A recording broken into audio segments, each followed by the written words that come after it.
జీలో ఒక నెంబర్ కనిపిస్తుంది, ఏంటది? ఇది చూడండి, ఈ నెంబర్ ఏంటిది? 7 అంతేనా? జీలో కనిపించే నెంబర్ ఏంటి? 7 దేనిలో కనిపిస్తుంది? జీలో. సో జీ కరస్పాండింగ్ నెంబర్ ఎంత? 7 కరస్పాండింగ్ లెటర్ ఏంటి? జీ. ప్రతి కాంపిటేటివ్ ఎగ్జామ్ లో కూడా letter coding, decoding and letter అనాలజీకి సంబంధించిన క్వశ్చన్లు అయితే డెఫినెట్ గా వస్తాయి. సో మనం ఏం చేయాలంటే లెటర్స్ ని నెంబర్స్ లో కన్వర్ట్ చేయడానికి ఇలా మనం టేబుల్ వేసుకున్నాం అనుకోండి, ఎగ్జామ్ లో ఏమవుతుంది? టైం వేస్ట్ అవుతుంది. సో మనం ఏం చేయాలంటే మనం సాధన చేయాలన్నమాట. ఎలాంటి సాధన అంటే లెటర్ చూడంగానే నెంబర్ గుర్తు రావాలి. అలా గుర్తు రావాలంటే ఏం చేయాలంటే మైండ్ లో ఒక మ్యాపింగ్ చేయాలన్నమాట. ఆ మ్యాపింగ్ ఏంటంటే లెటర్ టు నెంబర్ మ్యాపింగ్ మనం మైండ్ లో చేసాం అనుకోండి, మనం ఇలా లెటర్ చూడంగానే మనకు లెటర్ కనిపించదు, నెంబరే కనిపిస్తుంది అనమాట. ఇప్పుడు నేనేం చేస్తానంటే లెటర్స్ రాస్తా, లెటర్స్ లో నెంబర్ కానీ లేదంటే కోడ్ కానీ మీకు ఇస్తానమాట. సో ఆ లెటర్ చూడంగానే మీకు ఆ కోడ్ లేదంటే ఆ నెంబర్ కనిపించాలి ఆ లెటర్ లో. అర్థమైందా? సో స్టార్ట్ చేద్దాం. A1B2C3D4E5 ఇంతవరకు అయితే ప్రాబ్లం లేదు. F6 వరకు కూడా ప్రాబ్లం లేదు. ప్రాబ్లం అంతా ఎక్కడి నుంచి? జీ నుంచి స్టార్ట్ అవుతుంది, అవునా? సో జీకి కరస్పాండింగ్ నెంబర్ ఏంటి అని తెలుసుకోవాలంటే ఫస్ట్ ఏం చేయాలంటే జీని రాసుకుందాం. జీలో ఒక నెంబర్ కనిపిస్తుంది, ఏంటది? ఇది చూడండి, ఈ నెంబర్ ఏంటిది?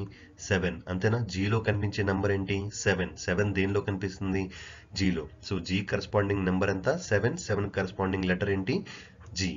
Okay.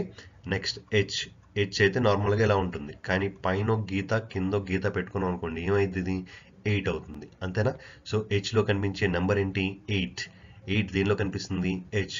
So H corresponding number ఏంటి? 8 కరస్పాండింగ్ నెంబర్ హెచ్. అర్థమైందా? నెక్స్ట్ ఐకి నేను కోడ్ ఇస్తాను, ఆ కోడ్ మీరు గుర్తుపెట్టుకోవాలి. ఆ కోడ్ ఏంటంటే నేను 9 నువ్వు 21 అన్న కోడ్ మీరు గుర్తుపెట్టుకోవాలన్నమాట. నేను 9 నువ్వు 21. నేను అనడానికి ఇంగ్లీష్లో ఏమంటాం? ఐ అంటాం. సో ఐ ఈజ్ 9 అండ్ నువ్వు అనడానికి ఇంగ్లీష్లో ఏమంటాం? యూ అంటాం అనమాట, అంతేనా? సో యూకి 21. సో ఇప్పుడు నేను 9 కాబట్టి ఐ 9 అనమాట. ఓకే. నెక్స్ట్ జే నార్మల్ గా అయితే ఇలా రాస్తారు కదా, అలా కాకుండా ఇలా రాసుకున్నారు అనుకోండి, ముందు 1 పెట్టుకుంటే ఏమైంది? 10 అవుద్ది, అంతేనా? సో జేలో కనిపించే నెంబర్ ఏంటి? 0. ముందేం పెట్టుకున్నాం? 1 పెట్టుకున్నాం. సో జే చూడంగానే కనిపించాల్సిన నెంబర్ ఏంటి? 0 అండ్ ముందు 1 పెట్టుకుంటే ఏమైంది? 10 అవుద్ది అనమాట. ఓకే.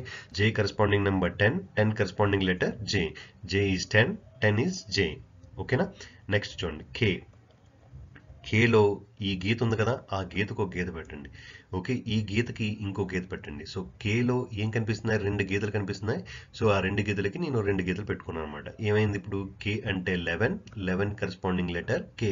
సో కేలో కనిపించేది ఏంటి? 2 గీతలు అనమాట. ఓకే, 2 గీతలు. అర్థమైందా? కే 11 ఈజ్ కే. నెక్స్ట్ ఎల్ ఇలా ఉంది కదా, సో ఇది ఎల్ ఇది, అంతేనా? కొంచెం చిన్నగా ఇలా పెట్టుకున్నాం అనుకోండి, ఎలా కనిపిస్తుంది? 2 లా కనిపిస్తుంది, అంతేనా? దీని ముందు 1 పెట్టుకున్నాం అనుకోండి, ఏమవుద్ది? 12 అవుద్ది, అంతేనా? సో ఎల్ కి 12 కి ఎల్ అంటే L is 12th letter is L అనమాట. ఎల్ లో కనిపించే నెంబర్ ఏంటి? 2 దేనిలో కనిపిస్తుంది? ఎల్ లో కనిపిస్తుంది. ఓకే. ఎల్ 2 లో కనిపించినప్పుడు ఏమవుతుంది? 12 అవుద్ది అనమాట. ఓకేనా? నెక్స్ట్ ఎం చూడండి, ఇంతేనా? దీనిలో ఏదైనా నెంబర్ కనిపిస్తుందా? కొంచెం ఇలా తిప్పుకున్నాం అనుకోండి, ఇలా తిప్పితే ఏమైంది? 3 లా కనిపిస్తుంది, అంతేనా? సో ఎం లో కనిపించే నెంబర్ 3కి ముందు ఏం పెట్టుకోవాలి? 1 పెట్టుకోవాలి. ఎం కనపడంగానే కనిపించాల్సిన నెంబర్ ఏంటి? 3 అండ్ ముందు 1 పెట్టుకుంటే ఏమైంది? 13 అంటే ఎం 13th లెటర్ అనమాట. అర్థమైందా?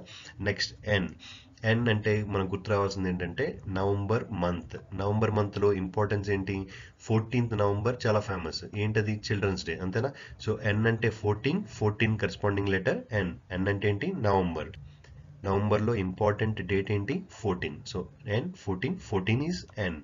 నెక్స్ట్ నార్మల్ గా అయితే ఆగస్ట్ స్పెల్లింగ్ ఏంటి? AUGUST. కానీ నేను చెప్పాను మైండ్ లో మ్యాపింగ్ చేయాలని చెప్పాను, అంతేనా? AUGUST కాకుండా OUGUST అనుకోండి. OUGUST ఆగస్ట్, అంతేనా? నేను ఏని ఓగా చేసుకోవడం వల్ల ఏమన్నా దాని ప్రొనౌన్సియేషన్ మారిందా? మారలేదు కదా. సో ఆగస్ట్ ని OUGUST అంటాను అనమాట. సో ఆగస్ట్ లో ఇంపార్టెంట్ డేట్ ఏంటి? 15th ఆగస్ట్, అంతేనా? Independence day. So O is 15 is O corresponding number 15 corresponding letter O. Next పీకి ఏం లేదు, సింపుల్ గా 16 అని గుర్తుపెట్టుకోండి. 16 అంటే ఏంటి? 16. P16 ఇస్ పి అంటే ఏంటి? 16. ఓకేనా? నెక్స్ట్ క్యూ ఇలా ఉంది కదా, ఇలా కాకుండా నేను ఇలా పెట్టుకున్నాను అనుకోండి, ఒక నెంబర్లా కనిపిస్తుంది. ఏ నెంబర్ అది? 7.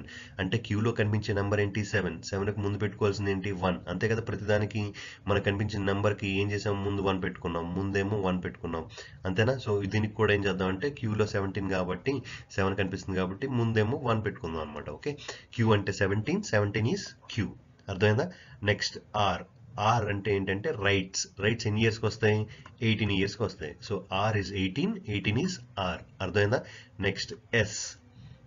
ఎస్కి కోడ్ లేదు సార్. ఓకే, కోడ్ ఏంటి? లేదు. ఎస్కి ఏం లేదు? కోడ్ లేదు. కోడ్ లేని లెటర్ ఏంటి? ఎస్. మరి ఎస్ ఎన్నో నెంబర్? 19th letter. ఎస్ ఎన్నో లెటర్? 19th letter. సో ఎస్కి ఏం లేదు? కోడ్ లేదు. 19కి ఏం లేదు? కోడ్ లేదు. కోడ్ లేని లెటర్ ఏంటి? ఎస్. కోడ్ లేని నెంబర్ ఏంటి? 19. కోడ్ లేని లెటర్ ఏంటి? ఎస్. కోడ్ లేని నెంబర్ ఏంటి? 19. 19కి ఏం లేదు? కోడ్ లేదు. ఎస్కి ఏం లేదు? కోడ్ లేదు. ఎస్కి 19కి ఏం లేదు? కోడ్ లేదు. కోడ్ లేని లెటర్ ఏంటి? ఎస్. కోడ్ లేని నెంబర్ ఏంటి? 19. 19కి ఎస్కి ఏం లేదు? కోడ్ లేదు. ఎస్కి ఏం లేదు? కోడ్ లేదు. 19కి ఏం లేదు? కోడ్ లేదు. సో కోడ్ లేదు, కోడ్ లేదు అంటున్నాను కదా, ఆ కోడ్ లేదు అన్నదే దీనికి కోడ్ అనమాట. So S is 19, 19 is S. S corresponding number 19, 19 corresponding letter S. అర్థమైందా? Next T. టీ అంటే ఏంటంటే T20, 20, 20. అంతేనా? ఈ మధ్య మ్యాచెస్ అవుతున్నాయి కదా IPL. So T20, 20, T. So టీకి కరస్పాండింగ్ నెంబర్ ఏంటి? 20, 20కి కరస్పాండింగ్ లెటర్ ఏంటి? టీ. అర్థమైందా? Next U. ఇందాక చెప్పాను కదా సార్, నా టైం వచ్చినప్పుడేమో నేను 9 అన్నాను, మరి నీ టైం వచ్చినప్పుడు ఏం చెప్పాలి? 21 అని చెప్పాలన్నమాట. Okay, you. యూ అంటే ఎవరు? నువ్వు. నువ్వు అంటే 21 చెప్పాను కదా. So U21, I9, U21. Next వి. వి చూడండి సార్, దీనిలో కూడా ఏముందంటే ఈ గీత ఉంది, ఇక్కడ ఒక గీత ఉంది. ఇందాక గీతలు వచ్చినప్పుడు ఏం చేసాం? 1, 1 పెట్టుకున్నాం. మరి రెండోసారి గీతలు వస్తున్నాయి కాబట్టి 2, 2 అని పెట్టుకోండి. ఓకే, ఈ గీతకి 2, ఈ గీతకి ఇంకో 2 అనమాట. సో 22. నెక్స్ట్ ఏంటి? డబ్ల్యూ. డబ్ల్యూలో నెంబర్ కనిపిస్తుంది, ఎంలో కనిపించినట్టే డబ్ల్యూలో కూడా ఒక నెంబర్ ఉంది. ఏంటది? 3. అంతేనా? సో అక్కడ ఎంలో కనిపించినప్పుడేమో ముందు 1 పెట్టుకున్నాం, మరి డబ్ల్యూలో కనిపించినప్పుడు ఏం చేస్తాం? ముందు 2 పెట్టుకుంటాం అనమాట. సో W23 అయిందనమాట. అర్థమైందా? నెక్స్ట్ X24, Y25, Z26, ఈ 3 గుర్తుండాలి. ఓకేనా?